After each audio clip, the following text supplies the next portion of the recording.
ముఖ్యమంత్రి చంద్రబాబు తన సొంత నియోజకవర్గం కుప్పంలో శాశ్వత చిరునామా ఏర్పాటు చేసుకున్నారు. సొంత ఇంటిని నిర్మించుకుని ఇక్కడికొచ్చినప్పుడు ప్రజలకు అందుబాటులో ఉంటూ వారి సమస్యలు పరిష్కరించనున్నారు. నియోజకవర్గంలో ఇల్లు లేదంటూ విమర్శించిన వైసీపీ నేతల నోరు మూయించారు.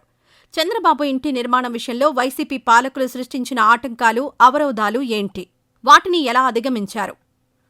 ఏపీ ముఖ్యమంత్రి చంద్రబాబు నాయుడు తన నియోజకవర్గం కుప్పంలో శాశ్వత చిరునామా ఏర్పాటు చేసుకున్నారు.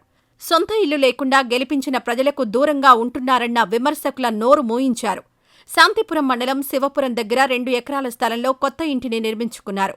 అనుమతుల విషయంలో గత వైసీపీ ప్రభుత్వం సృష్టించిన అడ్డంకులను అధిగమించి నిర్మాణం పూర్తి చేసి మే 25న గృహప్రవేశం చేశారు.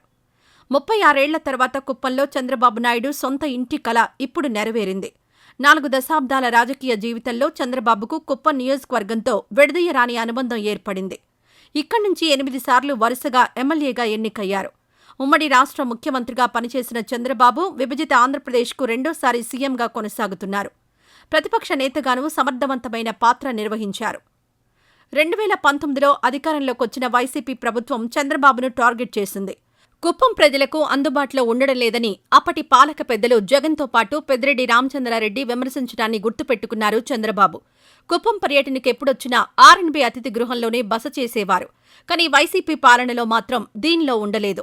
సొంతంగా తయారు చేయించుకున్న వాహనాన్ని అదే ఆవరణలో ఉంచి బస చేసేవారు. అయినా జగన్ ప్రభుత్వం ఆర్ఎన్బీ గెస్ట్ హౌస్కు కరెంటు కట్ చేసిన సందర్భాలు ఉన్నాయి. ఆ క్రమంలోనే సొంత ఇంటిని నిర్మించుకోవాలని 2022లో నిర్ణయించిన చంద్రబాబు శాంతిపురం మండలం శివపురం దగ్గర 2 ఎకరాల స్థలాన్ని రైతుల వద్ద కొనుగోలు చేశారు. 2024 ఎన్నికల్లోపే నిర్మాణాన్ని పూర్తి చేయాలనుకున్నారు. కానీ అనుమతుల విషయంలో కుప్పం పట్టణాభివృద్ధి సంస్థ అధికారులు జాప్యం చేయడంతో హైకోర్టును ఆశ్రయించి పర్మిషన్ తెచ్చుకున్నారు. 2023లో నిర్మాణం ప్రారంభించి గత నెలలో పూర్తి చేశారు. గృహప్రవేశానికి టీడీపీ నేతలతో పాటు నియోజకవర్గ ప్రజలను చంద్రబాబు ఆహ్వానించారు.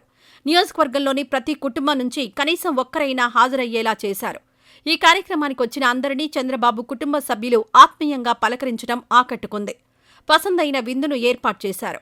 అడిగిన వారందరితో చంద్రబాబు సెల్ఫీలు దిగారు. ఇకపై చంద్రబాబుతో పాటు కుటుంబ సభ్యులు ఎప్పుడు కుప్పం వచ్చినా ఇక్కడే ఉండి ప్రజా సమస్యలు తెలుసుకోవడంతో పాటు నియోజకవర్గ అభివృద్ధిపై అధికారులతో సమీక్షిస్తారు. మొత్తానికి కుప్పంలో చంద్రబాబు సొంత ఇంటిని నిర్మించుకోవడం పట్ల ప్రజలు సంతోషిస్తున్నారు. ఈ వీడియో నచ్చితే లైక్ చేయండి. అలాగే మా ఛానల్ని ఫస్ట్ టైం కనుక చూస్తున్నట్టయితే ఇప్పుడే సబ్స్క్రైబ్ చేసుకుని పక్కనే ఉన్న గంట సింబల్ని యాక్టివేట్ చేసుకోండి. అప్పుడే మేము పెట్టే ప్రతి వీడియో మీకు నోటిఫికేషన్గా వస్తుంది. అలాగే ఈ వీడియో పూర్తిగా చూసినందుకు ధన్యవాదాలు.